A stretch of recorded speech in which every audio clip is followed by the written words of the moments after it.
everybody, and welcome to what will be the first of more than 20 episodes of the Speed Cafe Summer Grill for season 2020-2021. It's been a great tradition over the years here on the website, and this time around we are delighted to be joined by KTM Motorcycles, our proud partner, for a full look at their awesome range of 2021 machines. Go to the KTM Australia website or their Facebook page. We kick things off with a bang with the Supercars champion. To join us for our Zoom discussion, we welcome Simon Chapman and Greg Murphy. Nice to have you boys here with us, but it's a big congratulations straight off. It's been a whirlwind for him since Bathurst. Scott McLaughlin, hello.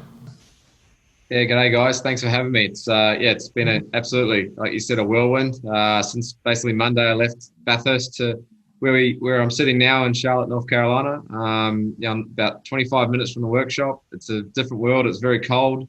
My wife, Carly, she's American. She's getting acquainted, but for me, everyone's sort of struggling to understand my accent a bit. I need to slow down my words and a few other things, but it's been fun. Scott, run us through your year. Obviously, back-to-back titles in 2018 and 2019. 2020 was an absolutely crazy year. Walk us through it. Obviously, with coronavirus, winning all sorts of races this year. How was it?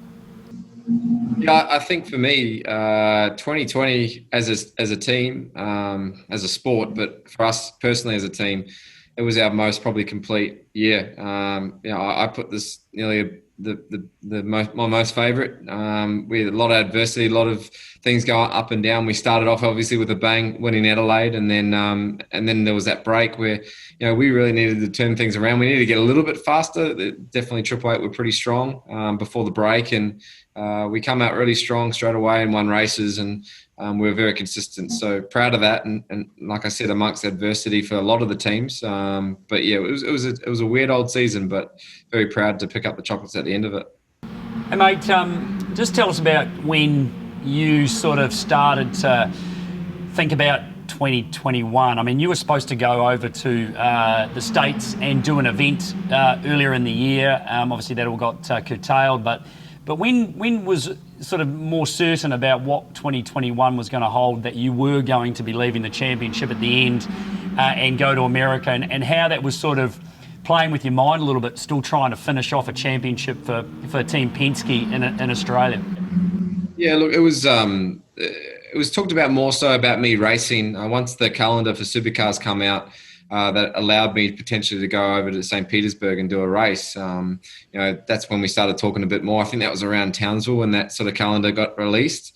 And then, certainly basically to the point of when I was in St. Petersburg, I had somewhat of an idea that maybe I could be coming on in a bigger role. I knew that I'd be definitely probably living in America, but not really sure if it was going to be at a full-time level, whether I was just going to do the races that I sort of missed this year just to learn on it and then get going. But it's a big operation to put an extra car in the team. We've got 3 great race cars with, Simon, Joseph and Will, and then to put me on board, it's, without sponsors and a few other things which we've thankfully picked up now, it was a big call. And it wasn't sort of until just before we released what was going on that I knew exactly that I was going to be, a full-time ride for next year for 21.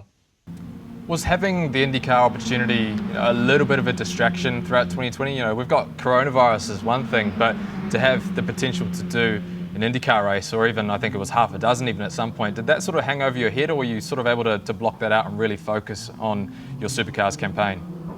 Well, the coronavirus was a perfect block out. I didn't really think I could get across to America, so I didn't really stress too much about it. I just went about my business. I knew that if I still perform well and to a high level in Australia, then there was no reason that I couldn't get called up if there was ever an opportunity. I knew that Team Penske weren't going to leave me in the lurch. They told me their plans and what they wanted to do, and it was about just hopefully the timing working out, which it did at the end of the year. And it's been a whirlwind, like I said, since then. But really happy where we are now and starting to get my feet on the ground over here. Scott, there's very little that you didn't tick the box on before you left. I mean, 3 straight championships, a Bathurst win, wins at almost every track. Is there anything you would love to have kind of put in the pocket before you departed? I would love to have one at Sandown. I never got to win it. I suck at Sandown. I don't know why that is, but I'm terrible. But no, I just Yeah, I had an awesome time. I did everything I wanted to do, Rusty. I won a Bathurst, I won championships, and that's exactly my goals. And I always said, once I did those two things, I'd love to go and see what we could do in other parts of the world. And, that was the whole, reason. I actually got sent an old Speed Cafe Summer Grill from before I actually joined Team Penske, DJR Team Penske, and it was funny what we were talking about and what they were saying, and it's interesting, like looking back at that now and where we are at now. It's been a cool progression, and I wouldn't be where I am without the people that I had behind me. I basically had the same people in my car for 4 years. People that come from GRM as well to jump on my car and DJR. That was really cool. So. It's been a whirlwind, but very proud of what I've been able to achieve in Australia.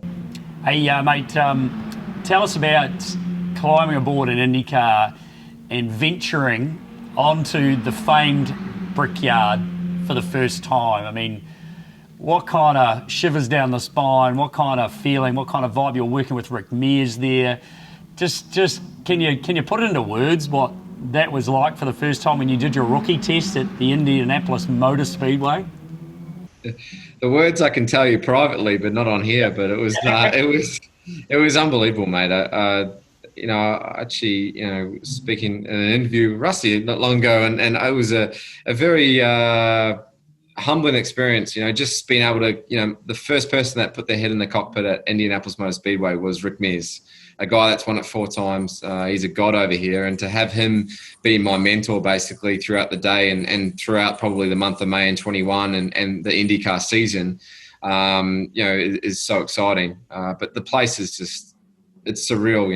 We did our rookie test, 205 to 210 mile an hour, 210 to 215. And then when you get going 215 plus, it's that little bit of speed increment is mind blowing. And when you head into turn 1 and all you can see is wall in front of you because it's just a 90-degree corner and you're really turning in, you just got to hope the thing sticks and it doesn't snap underneath you or whatever. But I'm so lucky that I'm coming into Indy with a great team, a team that's won it, countless times with so much experience, and to be a rookie it gives you a lot of confidence. So I'm really excited for Indy in the month of May. I think we've been able to cross the rookie list off, the rookie test away, so I can basically go straight into the open test and really get going with a race car and quali car and get a really good balance underneath me, and hopefully that bodes well.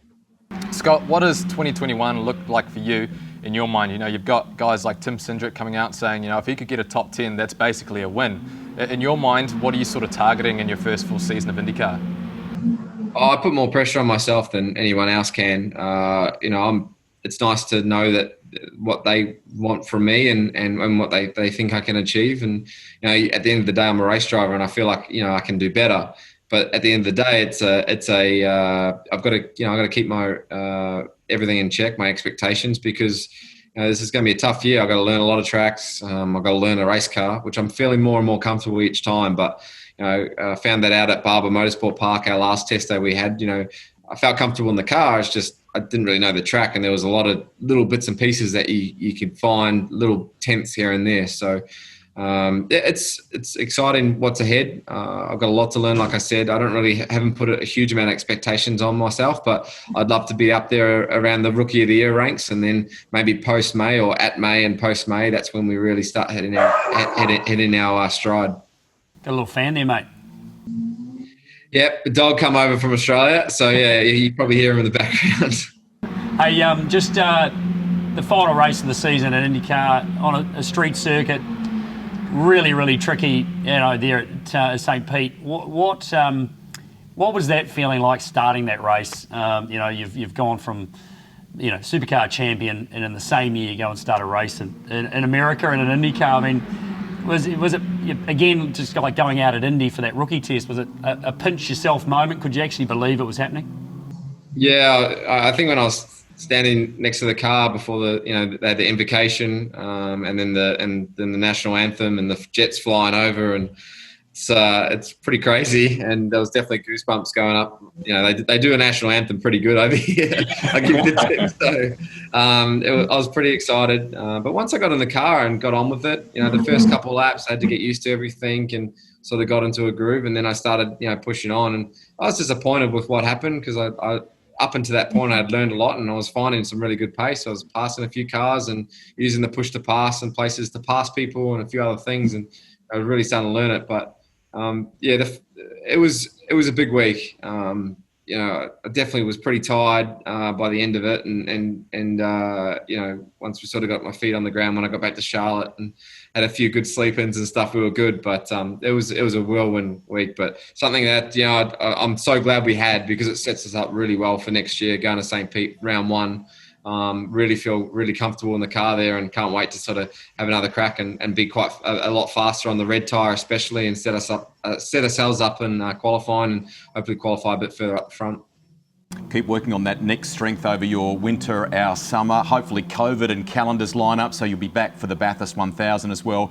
Congratulations on everything you've achieved in Supercars, and on behalf of all of the readers and viewers and listeners here on speedcafe.com, all the very best for 2021 and beyond, Scott.